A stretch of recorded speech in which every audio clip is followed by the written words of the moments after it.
இயேசு.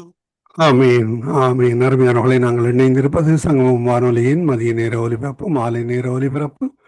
இதுவரை நேரம் எங்களுடன் தேவ ஊழியர் பகுதி சகோதரி அரியராஜா அவர்கள் இணைந்து அருமையான வான்பாவின் நேரத்தில் வழிநடத்தினார். இந்த வேளையிலும் எங்களுடன் தேவ ஊழியர் பாஸ்டர் ஆண்டனிஸ்லே இப்ரஹாம் அவர்கள் இணைந்திருக்கிறார். பிரைம் மினிஸ்டர் சார்பாக லண்டன் யூகேயிலிருந்து கர்த்தருடைய வார்த்தைகள் எடுத்து வந்து விதைக்க ஆயத்தமாக இருந்திருக்கிற அவரை தாவியானவர் தாமே நிரப்பி ஆசீர்வதித்து வழி நடத்துவாராக. கர்த்தருடைய கரத்திலே அவரையும் அவர் குடும்பத்தாரையும் ஒப்புவிப்போம். ஊழியங்களிலும் பரிசுத்தாவியானவர் தாமே வார்த்தைகள் புறப்பட்டு செல்லுகின்ற பொழுதும் ஒவ்வொருவருக்கும் ஆசீர்வாதமாக இருக்க, ஒவ்வொருவருக்கும் வார்த்தைகளை திடப்பட கர்த்தர் உதவி செய்வாராக. ஊன்றி கட்ட கர்த்தர் உதவி செய்வாராக. வார்த்தைகளை எடுத்து வருகிற ஊழியரையும் குடும்பத்தாரையும் சபையையும் அதே வேளையில் ஊழியங்களையும் குடும்பத்தாரையும் வாழ்த்துகிறோம். சங்கமம் வானொலி டீம் சார்பிலும் என் சார்பிலும் பிதா குமாரன் பரிசுத்தாவியானவன் நாமத்தினாலும் வாழ்த்தி ஆசீர்வதித்து இந்த வேளையிலும் அவரிடம் ஒப்படைப்போம். பாஸ்டர். Praise the Lord. ஆமீன். உங்களிடம் ஒப்படைக்கிறோம் பாஸ்டர், வழி நடத்துங்கள். ஆமீன். God bless you. ஆமீன். ஆமென். இயேசு கிறிஸ்துவின் இணையற்ற நாமத்தினால் உங்கள் அனைவரையும் வாழ்த்தி வரவேற்கிறேன். கர்த்தர் நல்லவர், அவர் நமக்காக யாவற்றையும் செய்து முடித்திருக்கிறார். நாங்கள் விசுவாசித்து பெற்றுக்கொள்வதும் பெற்று மற்றவர்களுக்கு கொடுப்பதுமே நம்முடைய கடமையாய் இருக்கிறது. ஆமென். இன்றைய நாளிலும் தேவ வசனத்துக்காக ஜெபிப்போம். பிதாவே, உமக்கு நன்றி செலுத்துகிறோம். உம்முடைய வார்த்தை எங்கள் ஒவ்வொருவரையும் அனுதினமும் உயிர்ப்பிக்கட்டும், கட்டட்டும், நாட்டட்டும், எழுந்து பிரகாசிக்க பண்ணட்டும், இயேசுவின் இணையற்ற நாமத்தினால். ஆமென். பிரியமானவர்களே, எடுப்போம், வாசிப்போம். எசாயா 34வது அதிகாரம் 16வது வசனம் இப்படியாக சொல்லுகிறது: கர்த்தருடைய புத்தகத்திலே தேடி வாசியுங்கள், இவைகளில் ஒன்றும் குறையாது, அவைகளில் ஒன்றும் ஜோடில்லாதிராது. அவருடைய வாய் இதை சொல்லிட்டு அவருடைய ஆவி அவைகளை சேர்க்கும். அவருடைய ஆவி அவைகளை சேர்க்கும். ஆகவே தேவ வசனத்தை நாங்கள் வாசிக்கும் பொழுது அந்த ஒரு வசனத்தை எடுத்து வைத்து நாங்கள் வேதத்தை என்ன செய்யக்கூடாது, மொழிபெயர்க்க கூடாது. அல்லது அந்த ஒரு வசனத்தை வைத்து கொண்டு நாங்கள் அர்த்தங்களை நாங்கள் மொழிபெயர்க்க கூடாது. அல்லது அந்த அர்த்தத்தை மாத்திரம் வைத்து கொண்டு இதுதான் சரி என்று நாங்கள் நினைக்க கூடாது. ஏனென்றால் வார்த்தைகள் என்னமா இருக்கிறதாம், ஜோடா இருக்கிறதாம். ஆகவே இன்னொரு வார்த்தை அல்லது இன்னும் பல வார்த்தைகள் என்னவா இருக்கிறது, நான் சொல்லுகிற காரியத்துக்கு ஏற்றதா இருக்கிறதா, கிறிஸ்து அப்படியாக செய்திருக்கிறாரா என்று சொல்லி நான் ஆராய்ந்து பார்க்க வேண்டியது அவசியம். கர்த்தருடைய புத்தகத்திலே கவனிங்கள். அப்ப வேதத்திலே தேடி வாசியுங்கள் என்றால் இந்த நாம வாசிக்கிற படிக்கிற வேத வசனங்களுக்கு ஒப்பான வார்த்தைகள் அல்லது இது சம்பந்தமான வார்த்தைகள் நமக்கு கொடுக்கப்பட்டிருக்கிறது. ஒருவேளை நாம படிக்கிற வார்த்தைக்கு ரைட் ஆப்போசிட்டான வார்த்தை வேதத்திலே இருக்கிறது. அப்ப ஏன் அந்த வார்த்தை இருக்கிறது என்று நாங்கள் அறியாமல் ஒரு பக்கம் மாத்திரம் நாங்கள் எடுத்து பேசுவோமானால் நாங்கள் அநேக வேளைகளிலே வஞ்சிக்கப்படுவோம். ஆகவே கவனிங்கள், இவைகளில் ஒன்றும் குறையாது, இவைகளில் ஒன்றும் ஜோடில்லாதிராது. அப்ப வார்த்தைகள் ஜோடியா இருக்கிறது, இதற்கு சம்பந்தமான இன்னொரு வார்த்தை அங்கே இருக்கிறது. அப்ப அதையும் நான் கண்டுபிடிக்க வேண்டும். அவருடைய வாய் இதை சொல்லிட்டு அவருடைய ஆவி அவைகளை சேர்க்கும். அப்ப மிகவும் முக்கியம், தேவனுடைய ஆவியினால் நாங்கள் நடத்தப்பட வேண்டும். தேவ வார்த்தையை நாங்கள் பேசினாலும் எந்த இடத்திலே எந்த வார்த்தையை நாங்கள் பேச வேண்டும் என்று தேவ ஆவியினால் நாங்கள் நடத்தப்படாவிட்டால் அதிலே பிரயோஜனம் இல்லை, அல்லது வஞ்சிக்கப்பட்டு விடுவோம். இங்கே பார்க்கிறோம், நீதிமொழிகள் 26வது அதிகாரம் 5ஆம் வசனம் இப்படியாக சொல்லுகிறது: மூடனுக்கு அவன் மதியீனத்தின்படி உத்தரவு கொடாவிட்டால் அவன் தன் பார்வைக்கு ஞானியாய் இருப்பான் என்று நாங்கள் 25 படிக்கிறோம். ஆனால் 24 என்ன சொல்லுகிறது என்று சொன்னால், 26ஆம் அதிகாரம் 4வது வசனம் என்ன சொல்லுகிறது என்று சொன்னால், மூடனுக்கு அவன் புத்தியினத்தின்படி மறு உத்தரவு கொடாதே, கொடுத்தால் நீயும் அவனை போலாவாய். அப்ப நீதிமொழிகள் 26:4 மூடனுக்கு பதில் கொடாதே என்று சொல்லுகிறது. நீதிமொழிகள் 26:5 மூடனுக்கு பதில் கொடு என்று சொல்லுகிறது. அப்படி கொடாவிட்டால் அவன் தன் பார்வைக்கு ஞானியாய் இருப்பான்.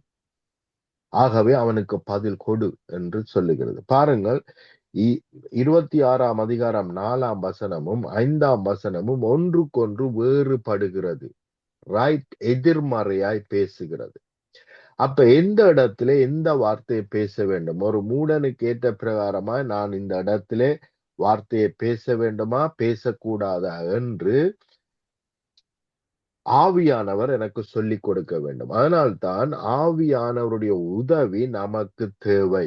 வேதத்தை மாத்திரம் நாங்கள் வாசித்து விட்டு செயல்பட முடியாது. எந்த வேளையிலே நான் எந்த வார்த்தையை பேச வேண்டும் என்று ஆவியானவர் எனக்கு உதவி செய்ய வேண்டும். ஆவியானவருடைய உதவியை நான் நாட வேண்டியது அவசியம். அப்படி இல்லாவிட்டால் கொடுக்க வேண்டாம் என்று சொல்லுகிற சூழ்நிலையிலே நான் ஆலோசனை கொடுப்பேனானால் அதிலே பிரயோஜனம் இல்லை. ஒருவேளை தவறான ஆலோசனையை அல்லது தவறான வார்த்தைகளை அந்த இடத்துல பேசுகிறபடியினால் எனக்கு கூட ஆபத்து வரக்கூடிய காரியங்கள் நடக்க முடியும். அப்ப எந்த இடத்துல என்னத்தை பேச வேண்டும், எந்த இடத்துல என்னத்தை பேசக்கூடாது ஆவியானவர் நடத்த வேண்டும். சில இடங்களிலே நான் வாயை திறந்து பேச ஆரம்பிக்கும் பொழுதே ஆண்டவர் சொல்லி விடுவார், பேசாதே. அப்ப நான் வாயை மூட வேண்டி இருக்கிறது. அப்ப சிலர் கேட்பாங்க, இல்ல இல்ல பாஸ்டர் நீங்க ஏதோ சொல்ல வந்தீங்க என்ன என்று கேட்பாங்க. இல்ல இல்ல பரவாயில்ல என்று சொல்லி நான் நிறுத்துகிறது உண்டு. அதற்கு காரணம் ஆவியானவருடைய வழிநடத்தல் நமக்கு தேவை. ஆமேன். மிக மிக மிக முக்கியம். ஆனால் தான் இயேசு சொல்லுகிறார், என்னுடைய சுயமாய் அவர் 12 வயது உள்ளவராய் இருக்கும் பொழுதே அவருக்கு வேதம் தரோவாய் முழுமையாய் அதனுடைய அர்த்தங்கள் எல்லாம் நிறைவாய் தெரிந்திருந்தும் அவரே வார்த்தையாயிருந்தும் அவர் சொல்லுகிறார், தன்னுடைய சித்தப்படி அவர் எதுவும் செய்கிறதில்லை. பிதா என்னத்தை செய்ய சொல்லுகிறாரோ, என்னத்தை பேச சொல்லுகிறாரோ அதைத்தான் அவர் செய்தார் என்று சொல்லி நாங்கள் பார்க்கிறோம். ஆகவே மிக முக்கியம் தேவனுடைய ஆவியானுடைய வழிநடத்தல் அனுதினமும் நமக்கு மிக மிக முக்கியம். வேதத்தை நாங்கள் கற்றுக்கொள்வதற்கு மிக முக்கியம். வேதத்தில் உள்ள அர்த்தங்களை சரியாக புரிந்து கொள்வதற்கு ஆவியானவருடைய வழிநடத்தல் மிகவும் முக்கியம். அப்ப எப்படி இந்த வழிநடத்தலை பெற்றுக்கொள்வது என்று ஒருவேளை நீங்கள் கேட்கலாம். அதற்கு பதில் ஜெபந்தான். கேளுங்கள் அப்பொழுது உங்களுக்கு கொடுக்கப்படும், தட்டுங்கள் திறக்கப்படும், தேடுங்கள் கண்டடைவீர்கள். ஆகவே நாங்கள் ஜெபத்திலே கேட்கும் பொழுது, ஆண்டவரே எனக்கு உதவி செய்யும். நான் வேதத்தை படிக்கும் பொழுது அதைத்தான் கேட்கிறேன், ஆண்டவரே இதற்குள்ள இருக்கிற சத்தியத்தை நீரே அறிவீர், இதை எனக்கு வெளிப்படுத்தும் என்று நாங்கள் ஜெபிக்கும் பொழுது நிச்சயமாய் தேவன் வெளிப்படுத்துவார். சில வேளைகளிலே நான் குளித்து கொண்டிருக்கும் பொழுது, ஷவர் எடுத்துக் கொண்டிருக்கும் பொழுது நான் கேட்ட சில கேள்விகளுக்கான பதில் அங்கே தேவன் பேசுவார். ஆகவே எந்த இடத்திலும் தேவன் பேசுவார் என்று அறிந்து அந்த சிந்தையோடு இருப்போமானால் நிச்சயமாய் அவர் பேசும் பொழுது எங்களால் ஈஸியாக இலகுவாக கற்றுக்கொள்ள முடியும். ஆமென். அப்ப தேவனிடத்திலே நான் ஜெபித்திருக்கிறேன். ஆகவே இதற்கான பதிலை தேவன் இப்பொழுதே எனக்கு கொடுத்திருக்கிறார். அந்த பதில் எனி டைம், எனி மினிட் என்னை என்ன செய்யும், மேற்கொள்ளும் என்று எதிர்பார்ப்போடு நாங்கள் இருக்கும் பொழுது நாங்கள் நிச்சயமாக அவர் பேசுகிறதை உணர முடியும். ஆமென்.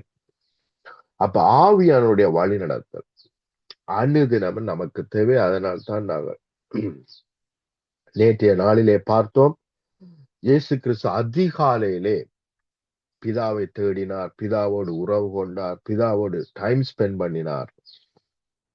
அதனால் தேவனுடைய வழி நடத்தலை பெற்றுக்கொண்டார். அதே போலவே ஒவ்வொரு நாளும் அதிகாலையிலே நாங்கள் நேரங்களை தேவ சமூகத்திலே ஸ்பெண்ட் பண்ணும் பொழுது அந்த நாளுக்குரிய வழி நடத்தலை நிச்சயமாய் நாங்கள் பெற்றுக்கொள்வோம். அந்த நாளிலே நாங்கள் படிக்கிற வார்த்தைகளுக்கான பதில்களை தேவன் நமக்கு வெளிப்படுத்துவார். ஆமென். இன்னும் சில வார்த்தைகளை நாங்கள் பார்ப்போம். கவனியுங்கள். அவர் மத்தேயு 4ஆம் அதிகாரம் 2ஆம் வசனத்திலிருந்து 7ஆம் வசனம் வரைக்கும் நான் வாசிக்கிறேன். அவர் இரவும் பகலும் 40 நாள் உபவாசமாயிருந்த பின்பு அவருக்கு பசி உண்டாயிற்று. அப்பொழுது சோதனைக்காரன் அவரிடத்தில் வந்து, கவனியுங்கள், பிசாசுக்குத்தான் பேர் சோதனைக்காரன், தேவனுக்கு அல்ல. அப்பொழுது சோதனைக்காரன் அவரிடத்தில் வந்து, நீர் தேவனுடைய குமாரனே ஆனால் இந்த கற்கள் அப்பங்கள் ஆகும்படி சொல்லும் என்றான்.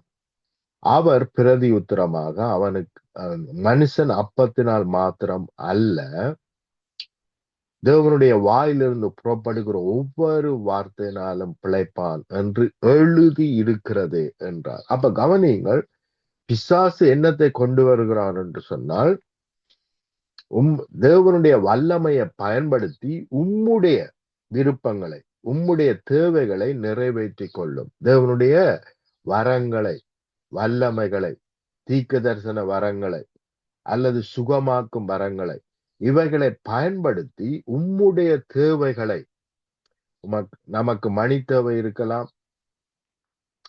அப்ப அந்த தேவைகளை என்ன செய்து கொள்ளலாம்? பூர்த்தி செய்து கொள்ளலாம். தீர்க்க தரிசனத்துக்கு இவ்வளவு பே பண்ண வேண்டும், டெலிவரன்ஸ் மினிஸ்ட்ரிக்கு வந்தால் இவ்வளவு நீங்கள் என்ன செய்ய வேண்டும்? பே பண்ண வேண்டும். இவ்வளவு டிக்கெட் காசு பே பண்ணி டெலிவரன்ஸ் மினிஸ்ட்ரிக்கு வர வேண்டும். அப்ப இப்படியெல்லாம் பிசாசு சொல்லுகிறான், தேவன் கொடுத்த வல்லமை வரங்களை பயன்படுத்தி உம்முடைய தேவைகளை பூரணப்படுத்திக் கொள்ளும் என்று இங்கே இயேசுவுக்கு அவன் ஆலோசனை கொடுக்கிறான். ஆனால் இயேசுவுக்கு மறுபக்கம், அந்த வார்த்தையினுடைய மறுபக்கம் தெரிந்தபடியினால் அவர் என்ன சொல்லுகிறார்? மனுஷன் அப்பத்தினால் மாத்திரம் அல்ல, தேவனுடைய வாயிலிருந்து புறப்படுகிற ஒவ்வொரு வார்த்தையினாலும் பிழைப்பான் என்று எழுதி இருக்கிறது என்றார். நாம் எவ்வளவுதான் சாப்பிட்டாலும் எங்களுடைய சரீரத்திலே அல்லது சரீர அங்கம் சரியாய் செயல்படாவிட்டால் நாம் எவ்வளவு நல்ல சாப்பாடு சாப்பிட்டும் எந்த பிரயோஜனமும் இல்லை. ஆனால் பிசாசு சொல்லுகிறான், இவைகளை நீங்கள் அப்பமாக்கி நீர் சாப்பிடலாம் தானே, ஏன் பசியா இருக்கிறீர் என்று இயேசுனிடத்திலே பேசுகிறார். ஆனால் இயேசுவோ சொல்லுகிறார், அவருடைய வார்த்தை தான் என்னுடைய சரீரத்தை உயிர்ப்பிக்கிறது, என்னுடைய அவயவங்களை, அங்கங்களை, சரீரத்தின் அங்கங்களை உயிர்ப்பிக்கிறது. சாப்பாட்டை பார்க்கிலும் மேன்மையான சாப்பாடு என்னென்று சொன்னால் என்னுடைய சரீரத்தை உயிர்ப்பிக்கிற சாப்பாடு, அதுதான் தேவனுடைய வார்த்தை. ஆமென். இன்றைக்கு நாங்கள் எங்களுடைய சாப்பாட்டுக்கு கொடுக்கிற முக்கியத்துவம் தேவ வார்த்தைக்கு கொடுக்கிறோமா? சாப்பாட்டுக்காக ஒவ்வொரு நாளும் எத்தனையோ ஹவர்ஸ், நேரங்களை ஸ்பெண்ட் பண்ணுகிறோம். அழகான சுவையான சாப்பாட்டை நாங்கள் சமைத்து சாப்பிட வேண்டும் என்பதற்காக அதிகமான நேரங்களை ஸ்பெண்ட் பண்ணுகிறோம். ஆனால் தேவ வசனம் என்னுடைய சரீரத்தை, ஈவன் நான் சாப்பிடுகிற சாப்பாட்டை சரியான முறையிலே ஜீரணிக்க பண்ணக்கூடிய மேன்மையான மகிமையான காரியமாகி அவருடைய வார்த்தைக்கு நாங்கள் எவ்வளவு முக்கியத்துவம் கொடுக்கிறோம் என்பதை நாங்கள் சிந்திக்க வேண்டும். பிரியமானவர்களே, மிக மிக மிக அவசியம். ஆண்டவரை ஏதோ ஒரு ஸ்பேர் வீலாக பாவிக்க கூடாது. இந்த வெஹிக்கிள்ல இருக்கிற ஸ்பேர் வீல் என்று சொல்வார்கள் அல்லவா? எங்கேயாவது எங்களுடைய ஒரு வீல், ஒரு காருடைய ஒரு டயர் பஞ்சர் ஆனால் அதை எடுத்து மாற்றக்கூடிய இன்னொரு வீலை நாங்கள் என்ன செய்வோம்? ஏற்கனவே கார்ல வைத்திருப்போம். அப்ப என்றைக்கு நமக்கு தேவை இருக்கிறதோ அன்றைக்கு மட்டும் போய் நாங்கள் என்ன செய்கிறோம்? அந்த வீலை எடுத்து பொருத்தி கொள்ளுகிறோம். அதே போலத்தான் நாங்கள் அநேக வேளைகளிலே என்றைக்கு நமக்கு தேவை இருக்கிறதோ அன்றைக்கு மட்டும் அந்த வேளையிலே மட்டும் தேவனை நோக்கி பார்க்கிறோமே அல்லாமல், தேவனோடு நான் உறவு வைத்திருக்க வேண்டும், அவர் என்னுடைய தகப்பன், அந்த உறவு அன்பின் நிமித்தம் இருக்க வேண்டும் என்பதிலே நாங்கள் கவனமாய் இருக்க வேண்டும். ஆமேன். அன்பின் நிமித்தம் தேவனை நாங்கள் தேடுவோமானால் அன்பின் நிமித்தம் தேட வேண்டும். அந்த அன்பை நிமித்தம் நாங்கள் தேட வேண்டுமானால் முதலாவது எவ்வளவாய் தேவன் எனக்கு உதவி செய்திருக்கிறார், எவ்வளவாய் தேவன் என்னை நேசித்திருக்கிறார், எவ்வளவாய் தேவன் என்னை பாதுகாத்திருக்கிறார், எவ்வளவாய் தேவன் என்னை வழி நடத்தி இருக்கிறார் என்பதையெல்லாம் நான் உணராவிட்டால் நிச்சயமாக அவருடைய அன்பை புரிந்து கொள்ள முடியாது. ஒரு மிஷின் வேலை செய்கிறது போல ஒரு ஜபமா இருந்தாலும் அது ஒரு மிஷின் மாதிரி தான். ஆண்டவரே உமக்கு ஸ்தோத்திரம், ஆண்டவரே நீர் எங்களுக்கு நன்மை செய்த ஆண்டவரே, அதற்காக உமக்கு நன்றி ஆண்டவரே. அப்படி அல்ல. உண்மையாய் இருதயத்தில் இருந்த ஆண்டவரே நீர் இப்படியெல்லாம் எனக்கு இருந்தீர், இப்படியெல்லாம் எனக்கு நன்மை செய்தீர், இந்த பெரிதான ரட்சிப்பை, வில்லேற பெற்ற ரட்சிப்பை நீர் எனக்கு கொடுத்திருக்கிறீர், அதை விட உம்முடைய சொந்த பிள்ளையாக எனக்குள்ளே எவ்வளவு பலவீனம் இருந்திருக்கலாம், எவ்வளவு நான் அநேக காரியங்களை சரியாக செய்யாமல் இருக்கலாம், ஆனால் நீர் என்னை புறம்பே தள்ளாமல் இன்றும் உம்முடைய பிள்ளையாக என்னை ஏற்றுக்கொண்டிருக்கிறீர். உம்முடைய பிள்ளை என்று சொல்ல நீர் பெருமைப்படுகிறீர். முத்துக்களை போல எங்களை பார்க்கிறீர். உம்முடைய பொக்கிஷமாக எங்களை நினைக்கிறீர். அப்ப இப்பேற்பட்ட மகிமையான தேவன் நமக்கு இருக்கிறார் என்பதை நாங்கள் அனுதினமும் உணர வேண்டும். ஆமேன். அதனால்தான் வேதம் சொல்லுகிறது, கர்த்தரை ருசித்து பாருங்கள், அவர் நல்லவர் என்பதை ருசித்து பாருங்கள். அப்ப அனுதினமும் நாங்கள் அவர் நல்லவர் என்பதை ருசித்து பார்க்க வேண்டும். வார்த்தை மூலமாய்த்தான் நாங்கள் ருசித்து பார்க்க முடியும். நமக்கு நடந்த ஏற்கனவே தேவன் செய்த அற்புதங்கள் மூலமா நாம் ருசித்து பார்க்க முடியும். ஆகவே அனுதினமும் தேவனோடு உறவு வைத்துக் கொள்ளுங்கள், வார்த்தையை தொடர்ச்சியாக படியுங்கள். இங்கே பார்க்கிறோம், கவனியுங்கள், பிசாசு அவரை பரிசுத்த நகரத்துக்கு கொண்டு போய் தேவாலயத்து ஒப்புரையின் மேல் அவரை நிறுத்தி, என்றால் பிசாசு அவரை தூக்கி கொண்டு போய் அங்கே நிறுத்தவில்லை. அவர் சிந்தையிலே எங்க பார்க்கிறார்? அவர் தேவாலயத்தின் உச்சியிலே இருக்கிறார். ஏனென்றால் தேவன் ஆவிக்குரியவராயிருக்கிறார். ஆனால் ஆவிக்குரிய ரீதியா இது நடக்கிறது, மாமிசத்துக்குரிய ரீதியா நடக்கவில்லை. எங்கே பிசாசு போகிறானோ அந்த இடத்துக்கு இயேசுவும் என்ன செய்கிறார்? கடந்து போகிறார். ஆகவே அவன் தூக்கி கொண்டு போய் அங்கே நிறுத்தினதாக அர்த்தம் கிடையாது. நீர் தேவனுடைய குமாரனே ஆனால் தாழ குதியும், ஏனெனில் தம்முடைய தூதர்களுக்கு உம்மை குறித்து கட்டளையிடுவார், உமது பாதம் கல்லில் இடராதபடிக்கு அவர்கள் உம்மை கைகளினால் ஏந்தி கொண்டு போவார்கள் என்பதாய் எழுதி இருக்கிறதே என்று சொன்னார். அதற்கு இயேசு, உன் தேவனாகிய கர்த்தரை பரீட்சை பாராதிருப்பாயாக என்றும் எழுதி இருக்கிறது என்றார். அப்ப பாருங்க, ஒரு வசனத்தை அதனுடைய சரியான அர்த்தத்தை என்ன செய்யாமல் வெளிப்படுத்தாமல் அந்த வார்த்தையை மட்டும் எடுத்துக்கொண்டு சத்துரு வரும் பொழுது அதற்கு ஒப்பான இன்னொரு வார்த்தையை இயேசு பேசி அவனை ஜெயிக்கிறார் என்று நாங்கள் பார்க்கிறோம்.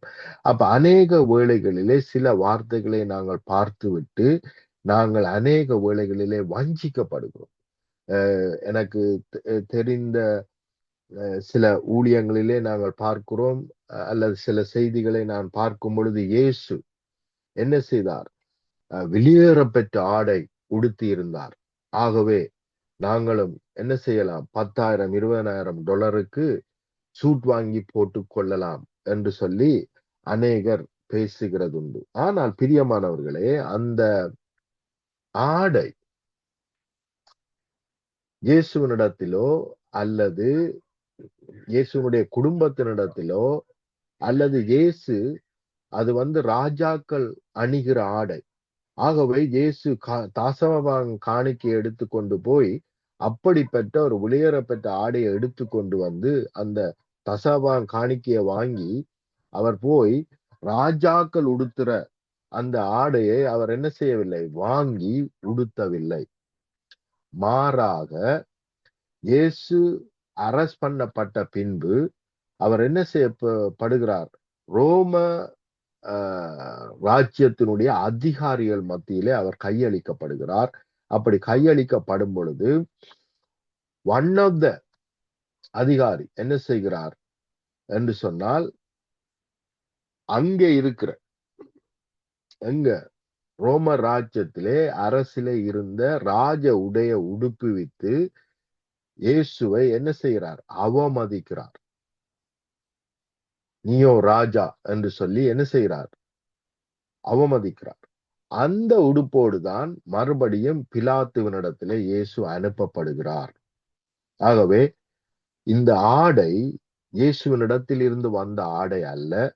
ரோமர் அவர்கள் ராஜாக்களா இருக்கும் பொழுது அவர்கள் அணிந்த அந்த ஆடையை இயேசுவுக்கு அவர்கள் உடுத்துவிக்கிறார்கள். ஆனால் இதை புரிந்து கொள்ளாமல் நாங்கள் என்ன செய்கிறோம் என்று சொன்னால், நாங்கள் எவ்வளவு லட்சக்கணக்கான மணியையும் நாங்கள் ஸ்பெண்ட் பண்ணி எங்களுடைய இச்சைகளை நிறைவேற்றலாம் என்று நாங்கள் நினைக்கிறோம். மாறாக எத்தனையோ ஜனங்கள் அடுத்த வேளைக்கு சாப்பிட முடியாமல் அழிந்து கொண்டிருக்கிறார். அவர்களை நேசிக்காமல் எங்களுடைய இச்சைகளை நிறைவேற்ற நாங்கள் அநேக வேளைகளிலே கிரிய நடப்பிக்கிறோம். ஏனென்றால் வார்த்தையை புரிந்து கொள்ளவில்லை. இங்கே பாருங்கள், இயேசு அந்த வார்த்தையை புரிந்து கொண்டபடினால் மலையிலிருந்து குதித்தால் நான் என்னுடைய தூதர்களை அனுப்பி நான் உன்னை ஏந்துவேன் என்று அந்த வசனம் சொல்லவில்லை. ஆனால் பிசாசு சொல்லுகிறான், நீர் குதியும். ஆனால் நான் மலையிலிருந்து தவறி விழுவேனானால் நிச்சயமாய் தேவன் அங்கே தன்னுடைய தூதர்களை அனுப்பி என்னை காப்பாற்றுகிறார். ஆனால் நான் தேவனை சோதிக்கும்படி எங்கே காப்பாற்றட்டும் பாப்போம் என்று சொல்லி நான் குதிப்பேனானால் நிச்சயமாய் நான் மரித்து போய் விடுவேன். ஆகவே இயேசு இங்கே என்ன சொல்லுகிறார் என்று சொன்னால், உன் தேவனாய கர்த்தரை பரீட்சை பாராதிருப்பாயாக. வேணுமென்றே குதித்து அவரை பரீட்சை பாராதே. அப்ப மிகவும் அவசியம். ஒரு காரியத்தை தேவன் சொன்னால் அது எப்படி சொல்லி இருக்கிறார்? வேணுமென்று குதித்தால் இது செயல்படும் என்று சொல்லி இருக்கிறாரா, அல்லது தச்சலாய் இது தவறுதலாய் நடந்தால் என்னுடைய பாதுகாப்பு அங்கே இருக்கிறது என்று சொல்லி இருக்கிறாரா என்பது மிகவும் முக்கியம். தேவன் என் போக்கிலே என்னை பாதுகாக்கிறார், உன் போக்கிலும் உன் வரத்திலும் என்றென்றைக்கும் இது முதல் கொன்று என்றென்றைக்கும் பாதுகாக்கப்பட்டிருப்பாய் என்ற வசனத்தை நான் வாசிச்சுட்டு 60 மைல் பெர் ஹவர்ல ஓட்ட வேண்டிய வேக்கில நான் 200 மைல் பெர் ஹவர் அல்லது 100 மைல் பெர் ஹவர்ல ஓட்டி போய் இடிக்க அல்லது போய் வருகிற வேக்கிள்களை நான் இடிப்பேனானால் அதற்குறித்து தேவன் என்ன செய்யவில்லை, பேசவில்லை. தேவன் அதற்காக சொல்லவில்லை. தச்சலாக தவறுதலாக எனக்கு ஆக்சிடென்ட் நடந்தால் அதை நடக்காதபடி தேவன் என்ன செய்கிறார், என்னை பாதுகாக்கிறார். ஆமென். ஆகவே தேவனுடைய வார்த்தை ஜோடாக இருக்கிறது. அதை நாங்கள் அறிந்து கொள்ள வேண்டும், புரிந்து கொள்ள வேண்டும். அப்படி இல்லாவிட்டால் நாங்கள் தவறாக அநேக வேளைகளிலே புரிந்து கொண்டு தவறாகத்தான் நாங்கள் செயல்படுவோம். இன்னும் சில வார்த்தைகளை நான் வாசிக்கிறேன், கவனியுங்கள். லூக்கா 14ஆம் அதிகாரம் 25 27 வசனம் வரைக்கும் நான் வாசிக்கிறேன். பின்பு அநேக ஜனங்கள் அவரோட கூட பிரயாணம் போகையில் அவர்களிடமாய் அவர் திரும்பி பார்த்து, யாதொருவன் என்னிடத்தில் வந்து தன் தகப்பனையாவது தன் தாயையும் தன் மனைவியையும் பிள்ளையையும் சகோதரியையும் சகோதரனையும் தன் ஜீவனையும் வெறுக்காவிட்டால் எனக்கு சீஷனாய் இருக்க மாட்டான். என் சிலுவையை சுமந்து கொண்டு தன் சிலுவையை சுமந்து கொண்டு என்னை பின்பற்றாதவன் எனக்கு சீஷனாய் இருக்க மாட்டான். இந்த வார்த்தையை படித்து கொண்டு அநேகர் தங்களுடைய குடும்பங்களை நேசிக்கிறதில்லை, பிள்ளைகளை நேசிக்கிறதில்லை, மனைவியை நேசிக்கிறதில்லை. ஆனால் வேதம் தெளிவாக சொல்லுகிறது, பேதுரு தெளிவாக எழுதுகிறார், உங்களுடைய மனைவியை சிநேகியுங்கள் என்று வேதம் சொல்லுகிறது. மாத்திரமல்ல, உங்களுடைய பெற்றோரை கனம் பண்ணுங்கள் என்று வேதம் சொல்லுகிறது. மாத்திரமல்ல, கவனியுங்கள், மத்தேயு 5:44 இப்படியாக சொல்லுகிறது, நான் உங்களுக்கு சொல்லுகிறேன், உங்கள் சத்துருக்களை சிநேகியுங்கள். அப்ப கவனியுங்கள், தேவன் சத்துருவையே வெறுக்காதே, சிநேகி என்று சொல்லிட்டு, இப்ப உன்னுடைய தாயை வெறுக்காவிட்டால், உன்னுடைய தகப்பனை வெறுக்காவிட்டால், உன்னுடைய மனைவியை, உன்னுடைய பிள்ளைகளை, சகோதரர்களை, சகோதரிகளை, ஈவன் உன்னை வெறுக்காவிட்டால் நீ எனக்கு சிஷ்யனா இருக்க மாட்டாய் என்று நாங்கள் அதுதான் அர்த்தம் என்று எடுத்துக்கொள்வோமானால் அது தவறு. ஏனென்றால் வசனம் சொல்லுகிறது, உன்னை நேசிக்கிறது போல நீ புறனை நேசி. அப்ப என்னை நேசிக்காவிட்டால் நான் புறனை எப்படி நேசிப்பேன்? மாத்திரமல்ல, இயேசு என்ன சொல்லுகிறார்? நான் உங்களை நேசித்தது போல நீங்கள் மற்றவர்களை நேசியுங்கள். அப்ப தேவன் இந்த இடத்திலே என்ன சொல்ல வருகிறார் என்பதை நாங்கள் புரிந்து கொள்ளாவிட்டால் நாங்கள் நிச்சயமாய் வஞ்சிக்கப்பட்டு விடுவோம். அநேகர் எனக்கு தெரியும், அநேக ஊழியக்காரர் எனக்கு தெரியும். இந்தியா தேசத்திலே எனக்கு அநேக ஊழியக்காரரை தெரியும், ஊழியம் செய்கிறவர்களை தெரியும். அவர்கள் உண்மையிலேயே தேவனுக்கென்று வைராக்கியமாய் ஊழியம் செய்கிறவர்கள், தங்களை முழுமையாக ஒருத்து ஊழியம் செய்கிறவர்கள். ஆனால் அவர்கள் தங்களை வெறுக்கிறார்கள், மற்றவர்களை வெறுக்கிறார்கள். அதனால்தான் அவர்கள் மிகவும் சினம் கொண்டவர்களாயிருப்பார்கள். ஏனென்றால் அவர்கள் எல்லாரையும் வெறுக்கிறார்கள். தேவனுக்கென்று நான் எல்லாவற்றையும் வெறுக்கிறேன் என்று சொல்லி அவர்கள் இந்த வார்த்தைகளை தவறாக புரிந்து கொள்ளுகிறார்கள். ஆனால் கவனியுங்கள், தேவன் என்ன சொல்லுகிறார் என்றால், நான் உங்களுக்கு சொல்லுகிறேன், உங்கள் சத்துருக்களை சிநேகியுங்கள். நீங்கள் சிநேகிக்காமல் நீங்கள் ஒரு உதவி செய்வீர்களானால் அதற்கு பிரயோஜனம் இல்லை. அதைத்தான் 1 கொரிந்தியர் 13 நாங்கள் வாசிக்கிறோம். நீங்கள் அன்பினாலே ஒழிய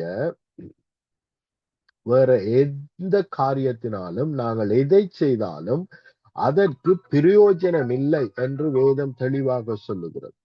ஆகவேதான் நாங்கள் அன்பின் மூலமாய்த்தான் நாங்கள் எல்லாவற்றையும் செய்ய முடியும். மாத்திரமல்ல, பிரியமானவர்களை, நீங்கள் அற்புதங்கள் அதிசயங்கள் செய்ய வேண்டுமானால் உங்கள் மூலமாய் தேவன் அற்புதங்கள் அதிசயங்கள் செய்ய வேண்டும் என்று நீங்கள் விரும்புவீர்களானால் முதலாவது காரியம், நீங்கள் எல்லாரையும், அது யாரா இருந்தாலும் சரி, எவ்வளா இருந்தாலும் சரி, எந்த சமயத்தாரா இருந்தாலும் சரி, நீங்கள் அவர்களை நேசிக்க வேண்டும். அவர்கள் வாழ வேண்டும். அவர்கள் தேவனுடைய அறிவை அடைய வேண்டும். அவர்கள் சுகம் அடைய வேண்டும். அவர்கள் ஆசீர்வாதமான வாழ்க்கை வாழ வேண்டும் என்று நீங்கள் அவர்களை நேசிக்காவிட்டால் எந்த பிரயோஜனமும் இல்லை. ஈவன் வரங்கள் கூட கிரியை செய்ய முடியாது. மிகப்பெரிய தடை, வரங்கள் நம் மூலமாய் வேலை செய்ய முடியாமல் இருப்பதற்கு மிகப்பெரிய தடை என்னென்று சொன்னால், உண்மையாய் நாங்கள் மற்றவர்களை நேசிக்காமல் இருப்பது. குறிப்பாக மற்ற சமயத்தவர்களை நாங்கள் நேசிக்காமல் இருப்பது, ரட்சிக்கப்படாதவர்களை உண்மையாக நேசிக்காமல் இருப்பது. இப்ப ரட்சிக்கப்பட்ட ஒரு பிரதர் உதவி கேட்டால் நாங்கள் விழுந்து அடித்து ஓடிப்போ என்ன செய்கிறோம். ஆனால் ரட்சிக்கப்படாதவர்கள் உதவி கேட்டால் உண்மையிலேயே அவர்களை நேசித்து நாங்கள் போய் செய்கிறோமா என்று நாங்கள் எங்களைத்தானே கேள்வி கேட்க வேண்டியது அவசியம். உண்மையாய் நாங்கள் நேசிக்கிறோமா?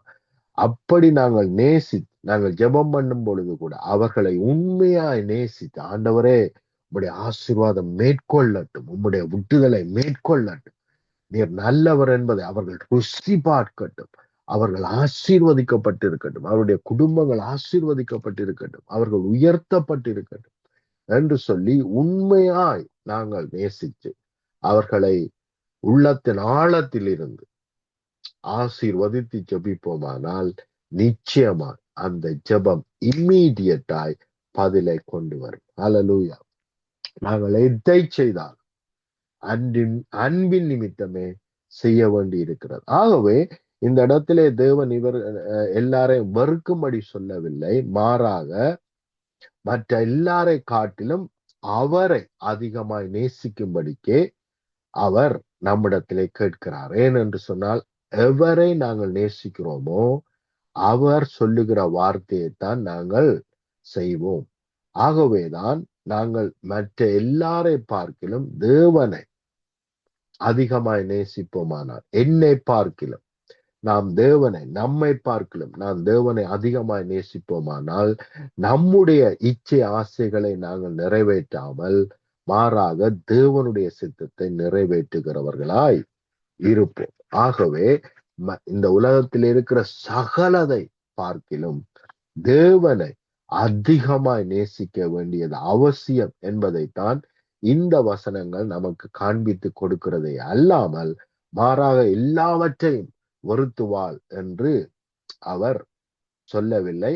அப்படி சொன்னதாக அர்த்தம் கிடையாது. ஆமேன். ஏனென்றால் வேதம் தெளிவாக சொல்லுகிறது, உன்னுடைய சத்துருக்களை சிநேகியுங்கள், உங்களை சபிக்கிறவர்களை ஆசீர்வதியுங்கள், உங்களை பகைக்கிறவர்களுக்கு நன்மை செய்யுங்கள், உங்களை நிந்திக்கிறவர்களுக்காகவும் உங்களை துன்பப்படுத்துகிறவர்களுக்காகவும் ஜெபம் பண்ணுங்கள்.